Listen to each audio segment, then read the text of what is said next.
Sahana Vavatu Sahano Bhunaktu Sahaviryam Karavavahai Tejasvinavaditamastu ma vidvishavahai. Om Shanti Shanti Shanti. Gently open your eyes.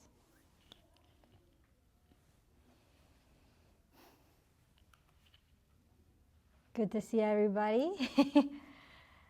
We will continue with verse 4 of Sadhana Panchakam.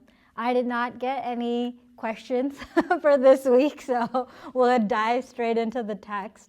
Somebody had asked about Atma before, and today when we were chanting the verse, Atmaiva Ripuratmanaha, that verse, this shows you how in context Atma means mind, right?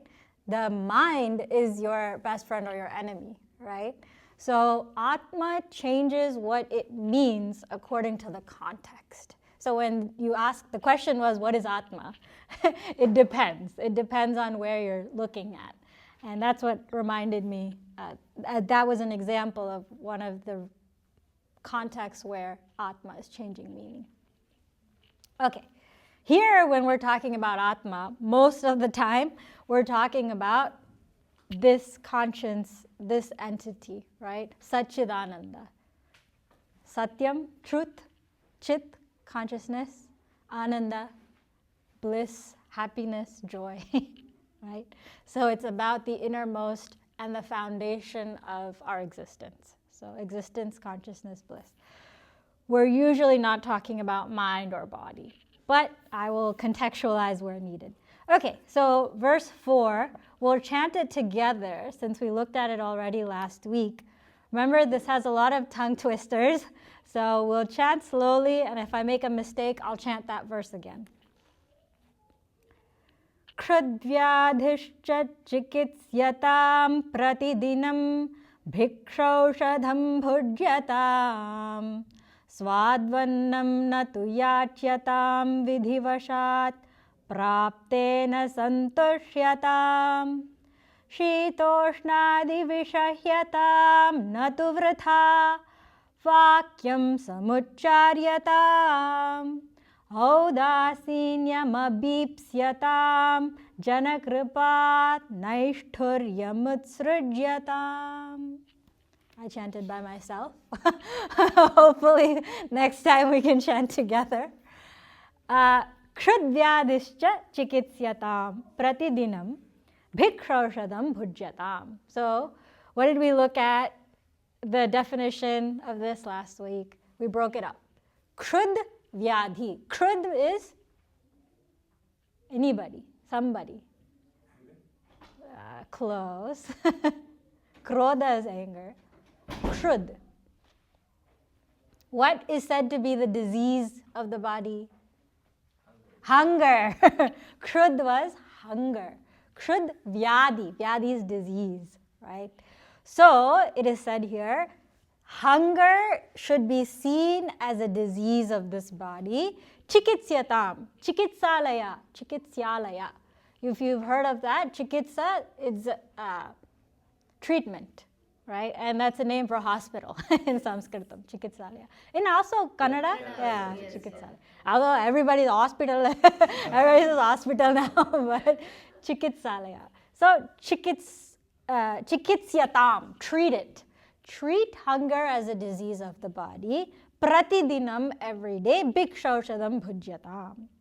And I said we'll look deeper into this verse today. So in the commentary, Gurudev clearly states that for sannyasis, bhiksha is seen as, to a sannyasin, the food gathered from 5 houses is considered bhiksha. But how about us, right? The point of reading scriptures isn't to say, oh, that doesn't work for me. I live in the 21st century. That's not the point. The point is to connect with the scriptures, right? So Gurudev says, to worldly householders, that's us, we are worldly householders, Whatever comes to him unasked is bhiksha. So our bhiksha, we technically don't qualify to go begging for alms. And if we do that, that's against our dharma of being a grahastha. We are the ones that should be giving bhiksha to, like I said, to sannyasis, to children, orphans or children that are in need. So, and also Brahmins. And Brahmins not by name only, but Brahmins, those that do the work of Bhagwan, right? So those that work in temples, who teach shastras, who prescribe to what it means to be Brahmin, right?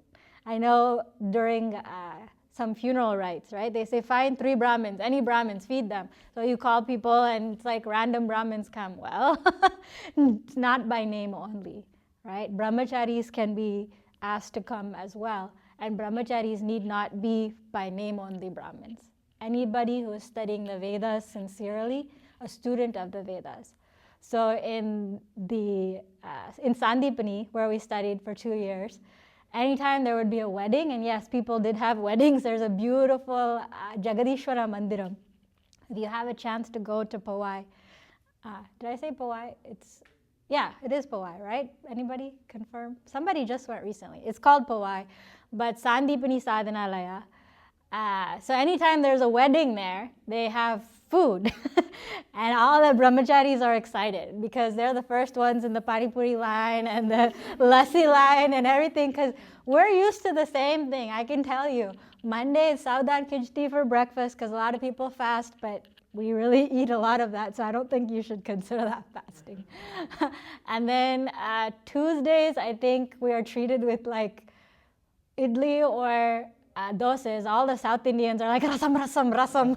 They run. And then one day we have this like upma thing that's more heavier than upma. And then one of the days you have this sticky rice. I don't know, a lot of different foods that I haven't even heard of. Because it's in Maharashtra, right? So there's some grains I'm not used to. And then Sundays. Everybody knows Sundays. Sundays is Khichdi Sunday. Sunday night. A lot of people skip dinner because it's Khichdi Sunday, but I loved it. So anyway, we had a set schedule on what we eat every day. And Sunday was also Karela Day. I went into the ashram not liking Karela, Kakarkai, Kovakai, and I came out loving it. So it grows on you. So anyway, when there were weddings there, all the brahmacharis who are used to the same food, they are psyched. And they're the first in line because, weddings always take longer than the priest says they will. And we finish our class exactly at 12, the bell rings, and we're in line.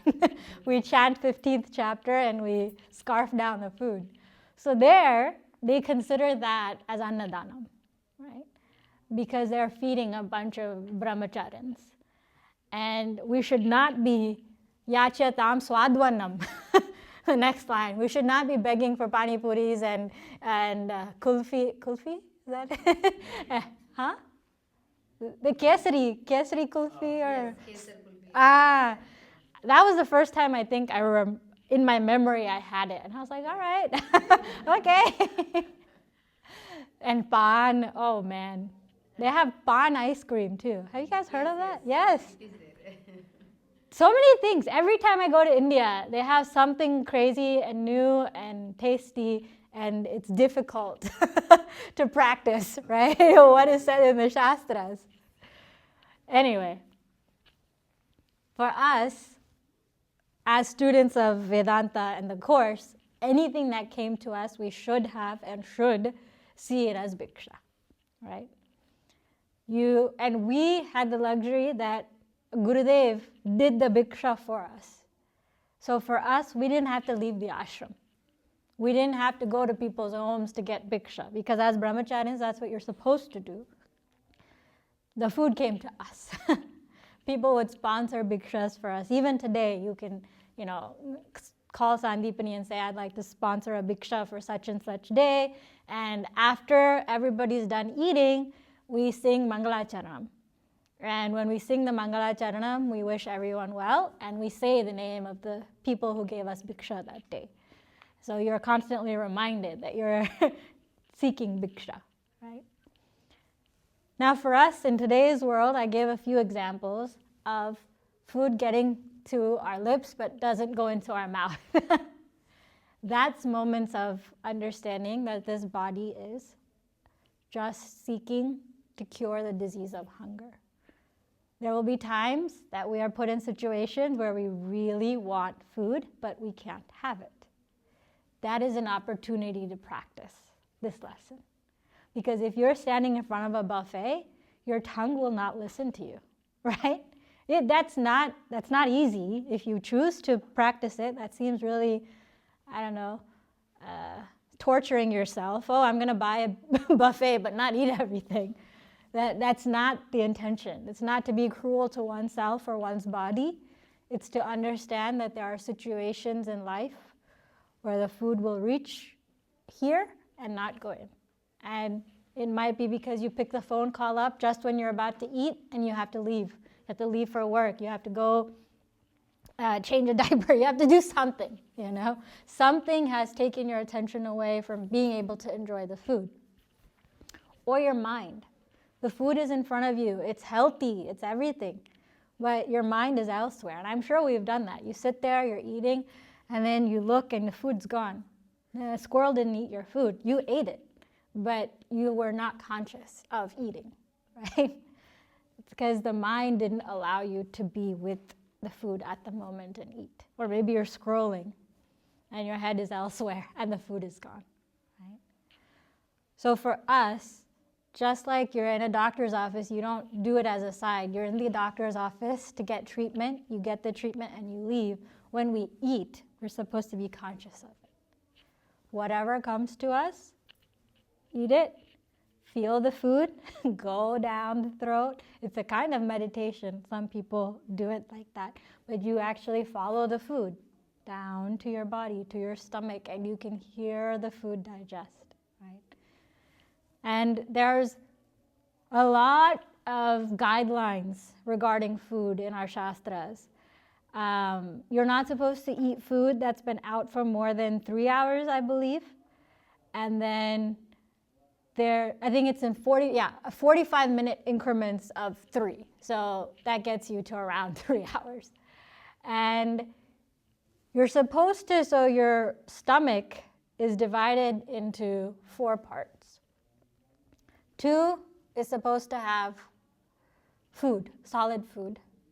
1 should have air, meaning don't put anything there.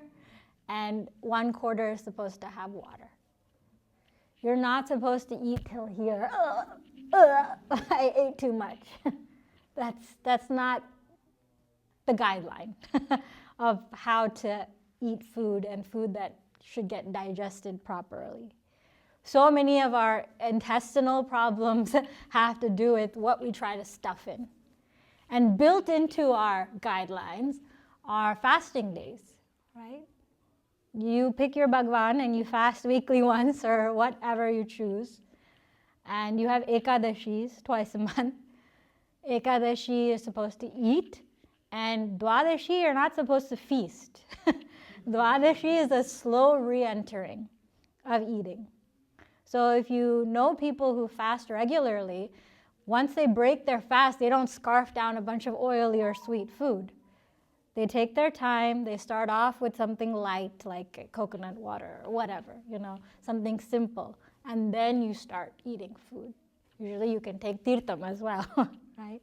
Or cumin water, right? Things to clean out the system before you start putting food in again.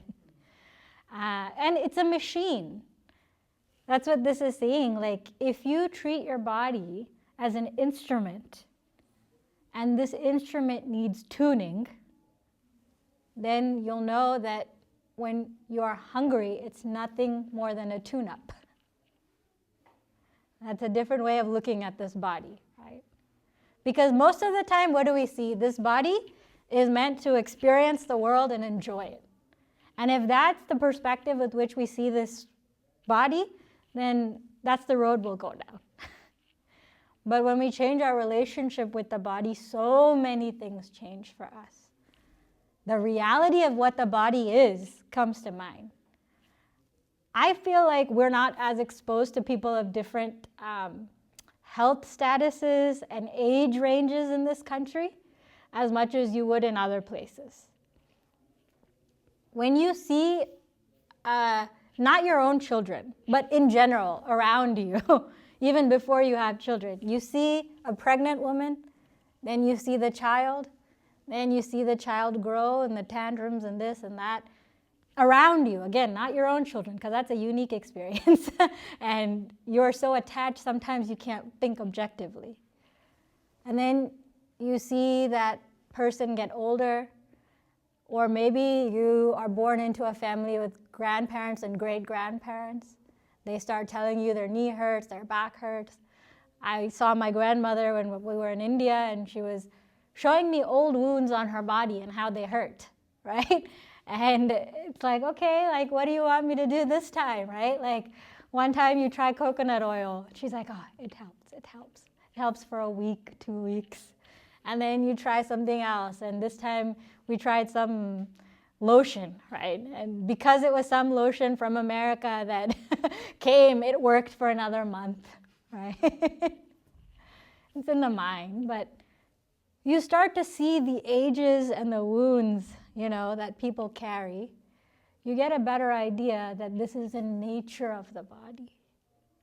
The nature of the body is to get old. Now you bump your elbow or your knee here and there, you move on, you don't even think twice.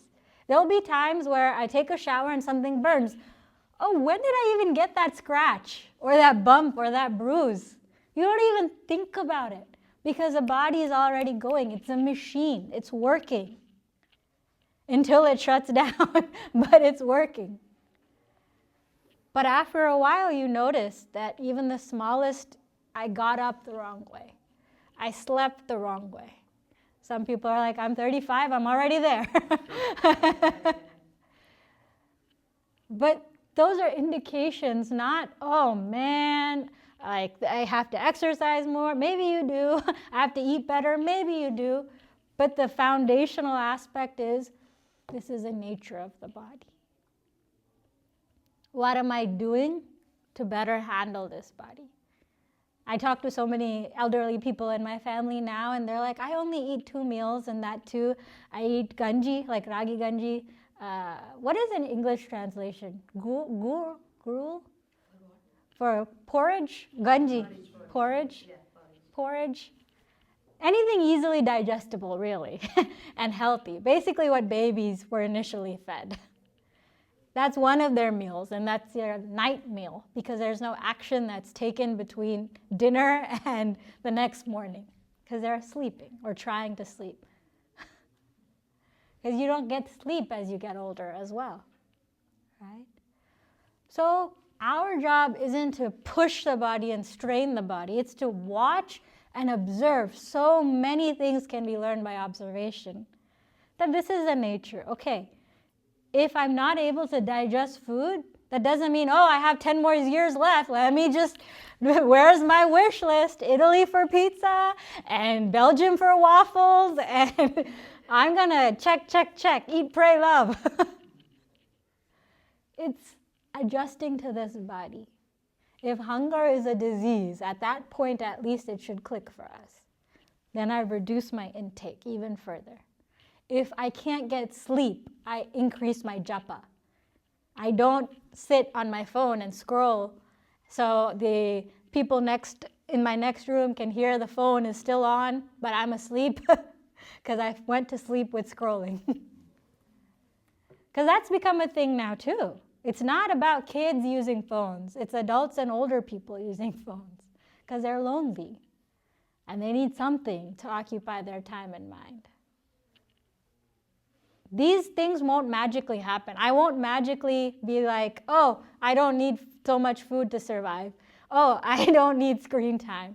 Oh, I need to do more japa. It doesn't magically happen when I turn 60 or 70. It doesn't ting. It doesn't happen. So many people say, why do you need to study Shastras at such a young age? The cutoff, I think, at Sandipani was 30 years to be a student. Why? Why are all these, and there'd be adults, like older people there, beta, you should be enjoying life. Later on, you can't even enjoy. You should be traveling the world. You should be studying. You should be getting that double master's, PhD, something, whatever. If you don't start as soon as you are aware, which could be at the age of 10 or at the age of 60, if we don't start as soon as the awareness clicks, I don't want to say young, but the awareness, then it'll be very difficult to adjust to that mindset later on. Again, because we lack that around us. You barely have time to make play dates with your kids' friends. Same age range. Where do you see old people? Oh, when you volunteer in the senior citizen homes and you come back home, right? We don't see, at least I didn't grow up seeing enough old people until I go to India. And then I'm surrounded by old people who want to mind my business, right? That's their job. They just travel the roads, walking. Oh, is this your great-granddaughter? Is that her daughter or the other daughter, the one in America or the one in Germany? Oh, why did she cut her hair? Tell her don't do that. That's bad for her. I made some sambar. It's less salt only, but have. That's when you see old people that are actually a part of your life, whether you are annoyed by them or not. And whenever there's some festival happening at home, you're supposed to feed elderly people as well, because you need their blessings. And you grab every lady on the street. Oh, today we have some Satyanarayana Puja, come, I need to give you tambulam, meaning I need your blessings. We don't see that here. There's a value that comes with old age. There's also our society that only values productivity. Right? When we cease to be productive, Bhajagovindam says it beautifully. Bhajagovindam says it beautifully. When you cease to make money in the house, people cease to talk to you, meaning you become irrelevant. So given that this is the nature of the world, from Bhajagovindam days, Adi Shankaracharya ji and his Shishyas spoke Bhajagovindam. So you know how old it is, and you know how true it is till today. From then till now, the body's nature is the same and it will continue. And we are still struggling with our relationship with this body. You could spend janmas focused just on this body.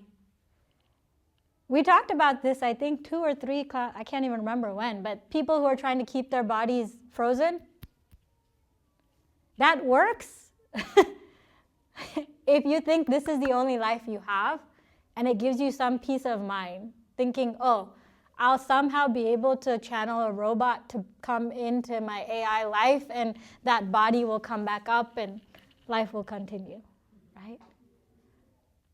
But if you look at it, there's nothing but desperation. A desperation of one human being to hold on to this mass of muscle and feces and urine and blood, and that's all this is. That's all the Shastras say this is. I didn't make it up to disgust us. That's what the Shastras say. There's a sheer desperation. I want this body. Why? I spent too much money on plastic surgery to keep this body looking young. Or this world only knows this body and this name. And without this world's recognition of this body and name, I am nothing. This is where worldview matters, right? If I think this life is the only life, this body is the only body I get, these pleasures are the only time I can experience these pleasures. These pains only come now, so if I run away and avoid it, I'm done. I won, you lost life. If that's my mindset, then these Shastras can't help me. Because these Shastras talk about the long game. These Shastras talk about Janma after Janma. But why do I care about Janma after Janma? Because at some point, there will not be enough scientists in your world to answer all of your questions about this world. There will not be enough philosophers to tempt you into intellectualizing your problems. Because it's a temptation for all of us. God's given us this intellect. It's supposed to help us, but so many times it defeats us. It's a temptation to want to say, I am here forever. This body is mine. This name is mine. I'm going to make it last. I challenge you. It's vyartha. It's a useless endeavor. Because the person with that mentality or the worldview that we have puts us in a constant place of struggle and fight. And how much we fight, oh man. So you're going to fight aging. You're going to fight disease. You're going to fight powerlessness or helplessness in certain situations. You're going to fight your boss. You're going to fight your spouse. You're going to fight your kids. You're going to fight your parents. And then you end up in a corner. Your boxing gloves are all worn out. And you're just waiting for someone to give you water. But you want to keep getting into the ring. Whenever I see any movies related to boxing, I get so tired. Because I have a problem with empathizing a little too much. I think it's called interpathy. It's a new term I learned. But physically, it's draining to see people go through that.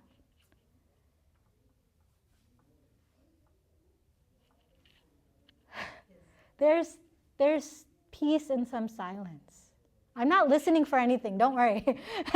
I'm not waiting for a bird or anything. There should be some peace in silence. There should be peace in acceptance.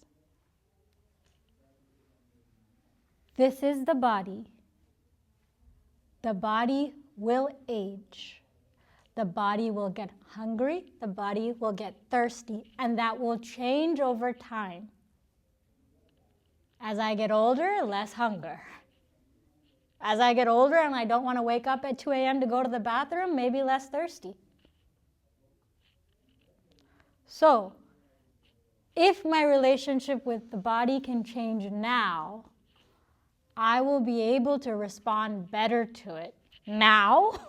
When there are situations when I have to ask for bhiksha, I'm in a situation where the food isn't so great, but it needs to go down this throat without gagging. And some people say gagging is a reflex. The gag reflex, yes, it is. But our relationship with the food, that changes. Kakarkai or karela used to make me gag. Now I eat it. There are kids who can't eat certain foods and they go for therapy, like eating therapy. They stop gagging at those foods, they can eat it. It's not about scarfing it down. Force is not going to get us anywhere. It's about the mindset and training and practice and discipline. Before our long break, I said when we look at a mirror, what should we see? Not just this body. We should see maybe Bhagwan holding our hand. We should see, okay, age is happening and be at peace with it, right?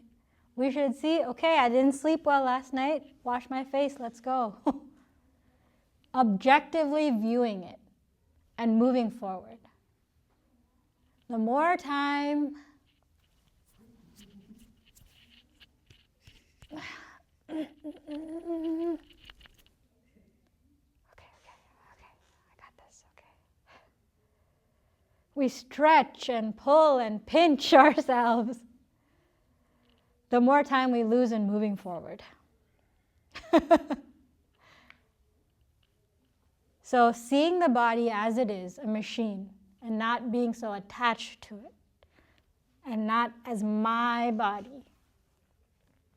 And it's tough, because like I said, it's a practice we've kept for janmas, right? This my hand. I pinch your hand, haha, it's a joke. I pinch my hand, touched me. It's not a joke anymore.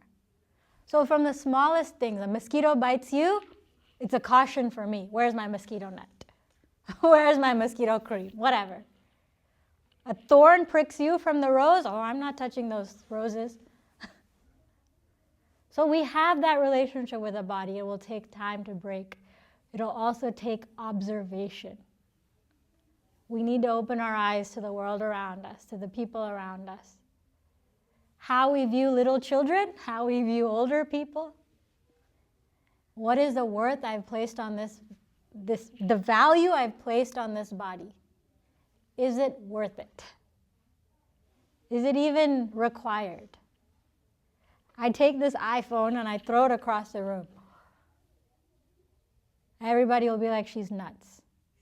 I take a pen, throw it. Oh, it's fine, it's just a pen. She'll get it after class. I take a book. Some people are like, book no, book no. What value do we place on it?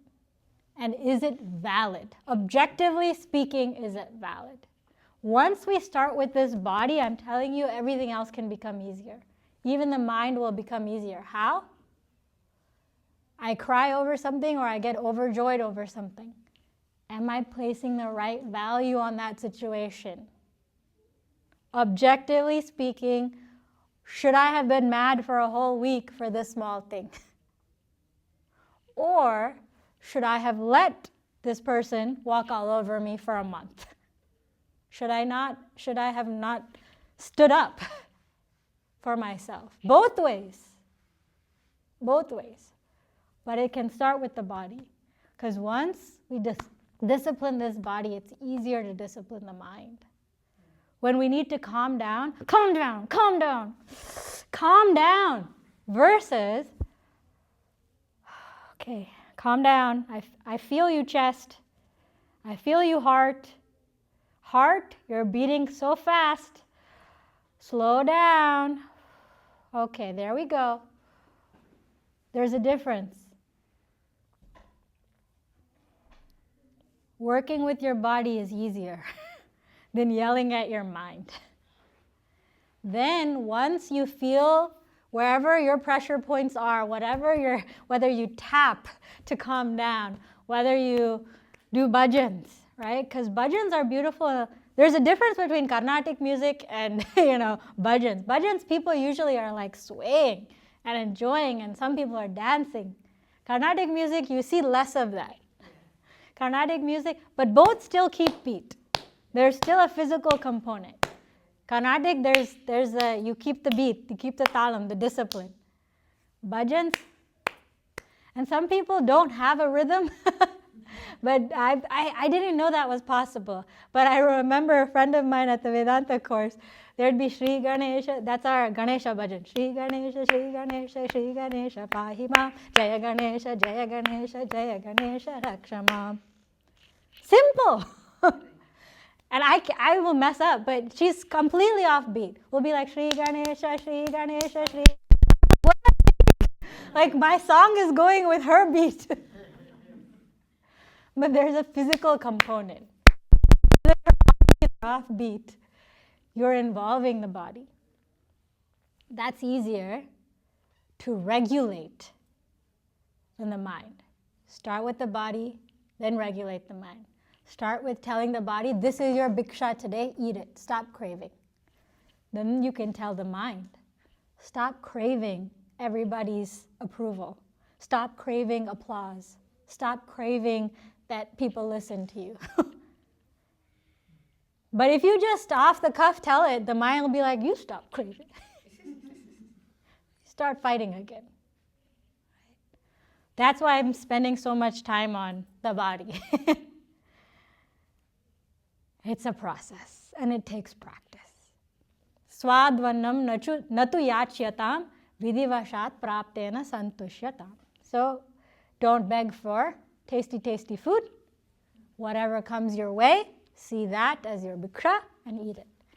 People may ask, how does this taste, right? And if they genuinely want your answer, you can still be kind and say it. Remember, satyam bruyat, priyam bruyat. Tell the truth, but kindly. This is pongal. This is pongal. This is upma. Pongal, you can see there's grains of rice. This is mushi is upma. I don't care if you put rice or rava. Satyam bruyat, priyam bruyat. This is a different kind of pongal you made. So you put more water this time? Okay. Yeah, you wanted it to be more mushy? Yeah, it's easier to digest, yeah. Oh, but yeah, maybe it could be a little less water next time. If you want the rice aspect of pongal to come out, less water could help. Get out. That's it. No follow-up questions. It could be the husband or the wife, okay? I'm not saying one person only cooks. I'm the last person that should say that. So, vidhivashat praptena santushyatam, right? Even when people ask for your opinion, be kind about it. But it's still going to go into this mouth and into the stomach. There's no, I'm just going to order something later. Because once you get used to that, you are just bypassing all discipline in your body and mind. It will become a habit. Oh, there's always this. There's always this place next to the office. There's always this place I can catch before I pick the kids up. Whatever. Your shortcuts become your practices. They become routines. It's so quick how that happens, right? I'm not going to fold the bed sheet today. Oh, I just want to turn on the stove. I want to turn on the washer, this, that, something. And then slowly you lose the habit of folding the bed sheets. The shortcuts really take over. And then it's so hard for you to get back. All right, the last two lines. Shitoshnadi vishahyatam natu vrtha vakyam samucharyatam. So remember I said this includes Adi. Whenever we see Adi, it's etc.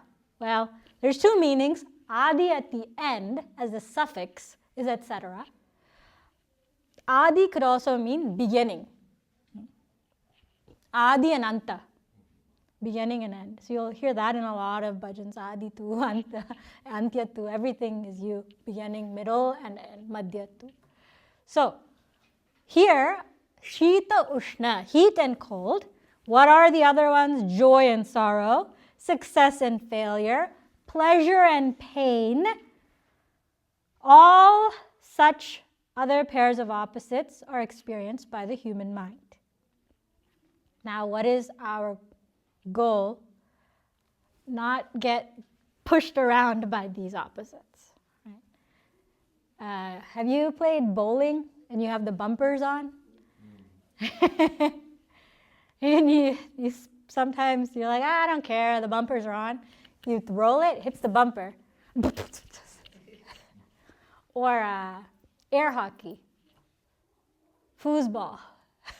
All these college games come into my mind.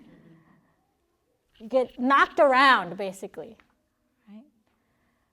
Because that's physics. You go down one way, you're going to go down the other way. If I go up too high on my pedestal, I'm the best speaker in Jacksonville. No, North Florida. Florida. America. Well, maybe the world. And someone tells you, yeah, you really didn't make sense last week. I didn't understand a word you said. How far do I fall? Ooh, that's smackdown. Or you're so delusional that you don't know what you're talking about. You don't know the guidelines for good speaking. So here, it's about being balanced internally. Some of us have a problem, and some people have even told me, I have a problem accepting praise. I grew up being told, be humble, you know, you should never accept praise. So when someone says, hey, your food tasted good, oh, it's nothing, or you just can't take a compliment, right? There's a way to take a compliment and attribute it to Bhagavan. And we've talked about this too. When somebody gives you a compliment, the appropriate thing is to accept it, right? Oh, you made pongal today. It tastes wonderful. Thank you. I used my mother's recipe. That one thank you is acknowledgement. Thank you. It was nothing. No, it is something. You woke up, you did it, it tastes great, accept it, right? Or you did an excellent job with presenting, your PowerPoint. Oh, yeah, well, it was just all the team, team effort. Thank you. We spent hours on it last night, and I'm glad that the work speaks for itself, right? That's balance. Don't step and make yourself small, but don't blow yourself up like a balloon, right? Oh, the group presentation was great. Group, I did it. They're just Nankevasti group. I had to put their name on the presentation because they're my superiors, but you know what happens when it's superior. You know what I'm talking about. So there's no need to do the extreme of up or down. And when we do comparisons like that, know that something's hurting inside me. It's not about that. I'm feeling underappreciated internally. I'm seeking a validation that I never expressed. I don't like praise, guys. I don't want anyone to praise how clean my house is. Then people come and go. I spent 4 hours deep cleaning this house. Nobody even noticed. You said you don't want people to notice. And now you want people to notice. So we got to be objective with ourselves. You want praise? Say, hey, I spent 4 hours cleaning the house today. It took a lot of effort. I'm tired. Do you notice anything? Even if you don't, please say yes. Thanks. You notice. Thank you. You need that validation. At least be honest about it to yourself, right? Otherwise, it will seep out in these extreme statements. Always, never. You, me. This dichotomy that we face, it's usually a result of something happening inside. Some incongruence. I like that word because something isn't matching, right? What we want and what we feel, it's not there. And I'm not aware of it. Because when I'm aware of it, it's okay, right? I can say, oh, Swati wanted to be recognized for doing a good job with this, but she didn't get a good job. So what is she going to do? Is she going to do her sadhana and say, Swati, you did this for yourself. You be happy. Karmanyevadikaraste ma phaleshu kadachana. Oh, your mind's not ready to hear that? Okay. Go toot your own horn. Tell your husband, your kid, your whatever, your wife, okay. Swati cleaned the house. Do you notice? Yeah, there's no dust in this corner that always has dust. You noticed it? Thank you. Now I feel good. Okay, was that worth it? Maybe it was worth it. Usually it's not. You play this game with yourself. That's what sadhana is. Guruji writes a book, Life, The Game of Life, and it has a cute little Ganeshji playing cricket on the front cover. If you've seen that book, it's a small prasad pustika. But that's what it is. But the game you're playing, I don't know cricket very well, but the person who's throwing the ball and the person who's hitting is you. You're the same person. It's a game of life. Sometimes we're not ready to admit that. We are Arjuna. We are Krishna. And we're Bhagavan that's making all this happening. But what do I feel like today? Because if I feel like Swati and her little feelings are getting hurt, Arjuna, present. I am here. If the intellect is doing what it's supposed to do and karmanyavadikaraste works, Krishna, thank you. Guidance is there. So, endure all pairs of opposites, heat and cold, etc., alike by that even-mindedness inside. It seems there was a guru, a Swamiji, and he was sitting with his devotees, and they were talking about something, and somebody comes in, says, Guruji, you know the case that we filed for our land? That's coming to court, so we need to get your signature and paperwork for that. I need to take your moment, to get that. Suddenly, the one who's sitting here, Swamiji has land in his name. He is a Swamiji. You wanted to drive 5 hours to meet him.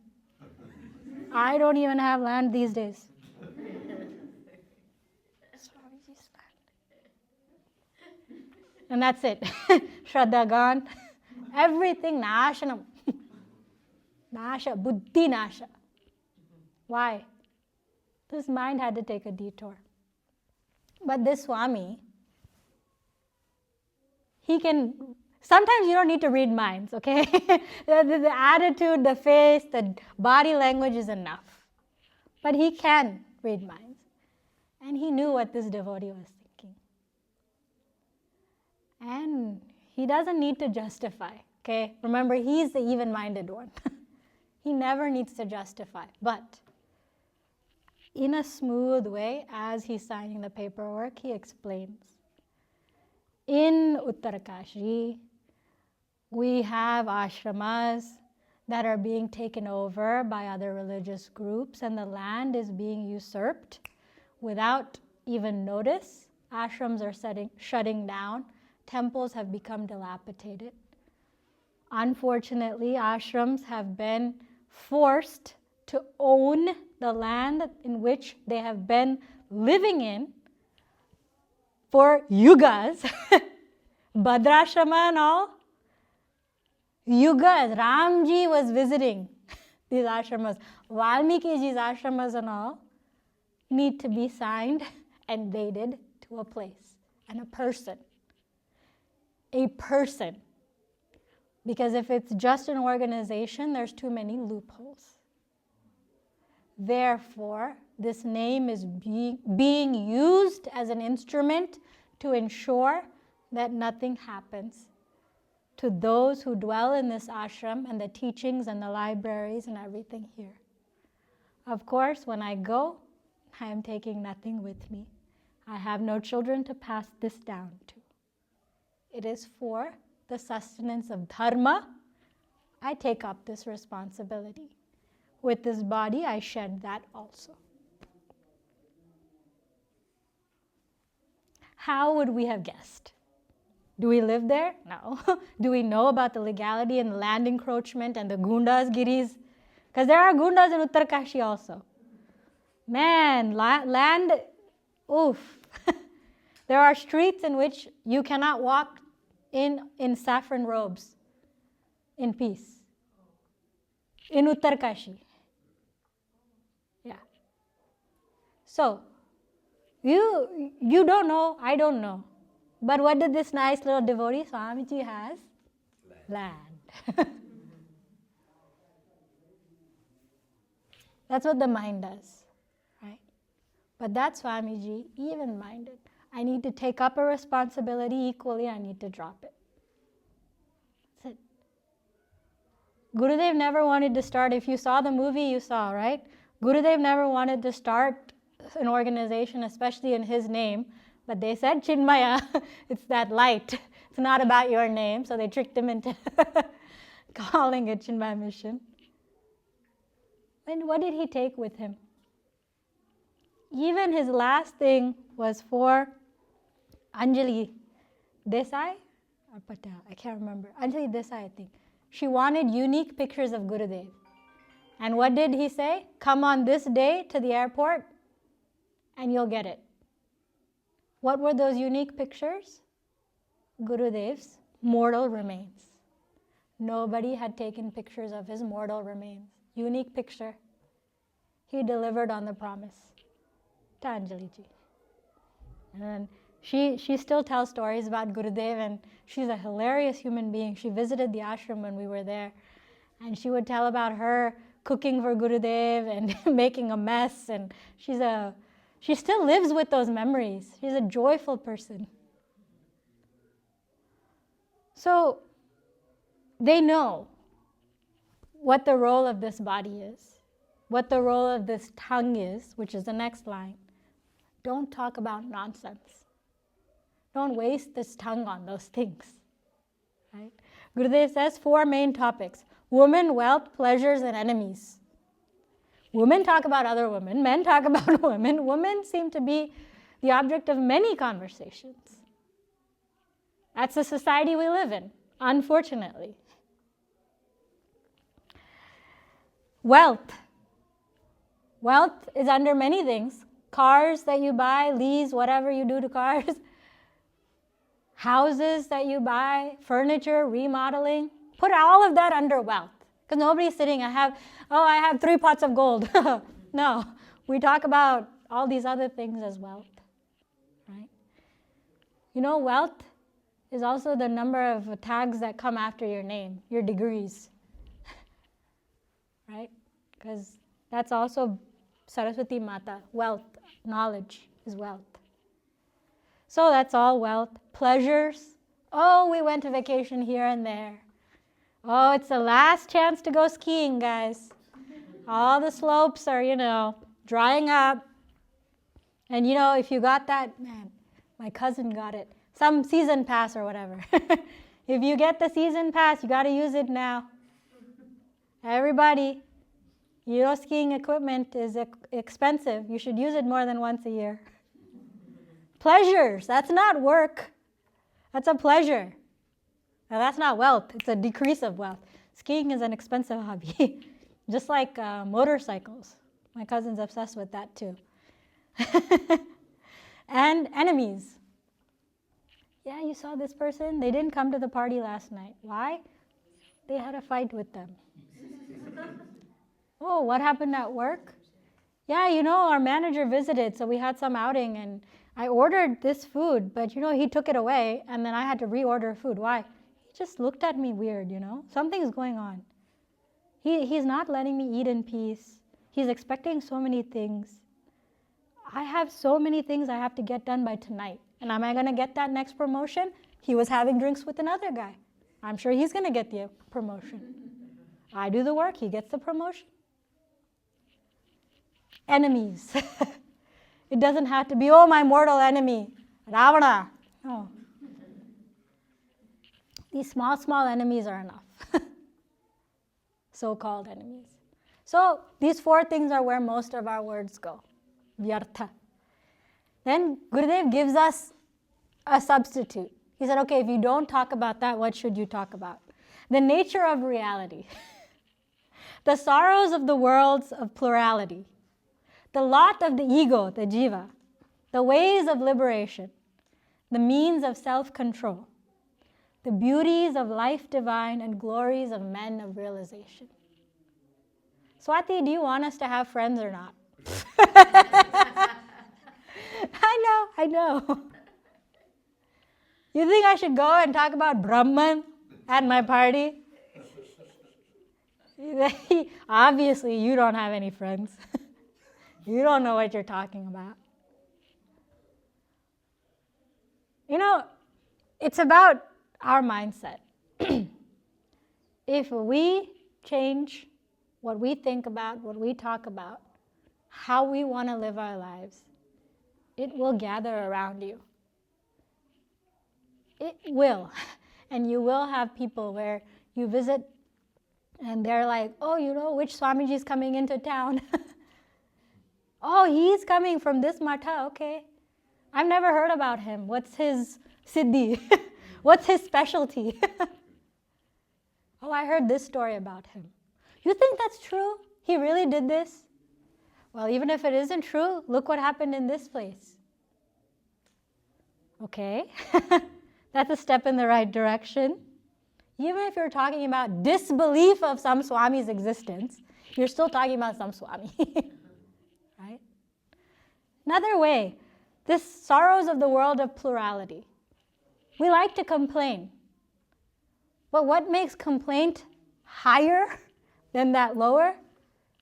You know, my kid applied, and this is happening. Somebody just called me a couple of weeks ago. My kid applied to so many schools, and they're, for sure, shoo-in. They knew they were going to get in. Their safety school, they got waitlisted. It's happening right now, if you're not aware.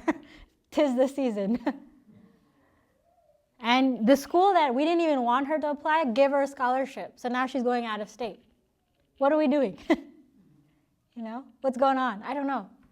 Well, you know what? Turn this conversation into something better. Wherever she goes, we're going to be there to support her. It's only this many hours away. We have really good friends. We're blessed to have good friends in Florida who can take care of her. They're only 2 hours away. She got a scholarship, which is really helpful, and she worked really hard for that. So Bhagwan's grace is there. That's it. Blessings, grace, put that everywhere. It's like sprinkling salt and pepper.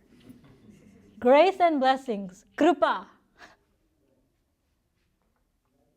Oh, but some people just say it, but they don't mean it. At least it's coming out. Eventually it's going to come. Really.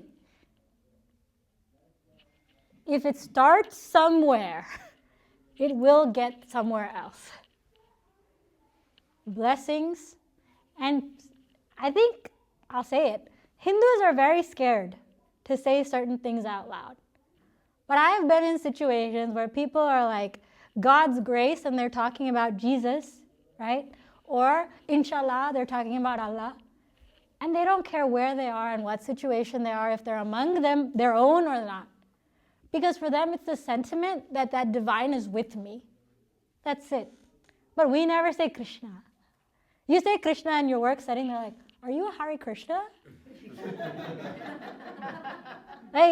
like we have that, that, oh, what will people think? Yeah. Right? Maybe we're not ready to say it out loud. I hope one day we will. But at least in our mind, on our lips, something should come. Krishna. Radhe Radhe. Here we go, another day, another meeting. Whatever it is. Staying grounded will help us get through. And being even. And turning our mind towards God. So, this was the avoid wasteful talks. Turning everything towards Bhagavan. Grace and blessings. Grace and blessings. That's all you always say. Grace. Yes. Until I believe it. Until I know it and until I live it. Because you don't really know anything till you live it. Oh, spinach is good for me. Do you eat it? Then you don't really know it. Exercise is good for me. Exercise is good for you. Do you exercise? Nah, you don't really believe it. You don't. And that's the reality. If I truly believed exercise was important to me, eating spinach is important to me, prayer is important to me, I will at least try. I bought spinach and put it in my fridge. Now I'm trying. I have my japa mala in my coat pocket. I don't do japa, but it's there. I feel it whenever I put my hand in my pocket. I'm trying. I'm trying. And no one can stop me from that. I'm on my way forward. Or my japa mala is in my work desk. I see it. That means I'm thinking. So much. We're very visual beings. If I see it, it helps. We're trying. And even that even-mindedness, we have to remind ourselves, even in the most mundane situations, like looking in a mirror, brushing our teeth, whatever, going on a drive, driving to work, think about what you do every day. At least 3 things that you do every day mechanically. How do I divinize that? Simple exercise. I get angry at my child every day. How do I divinize that? Krishna! Okay, done.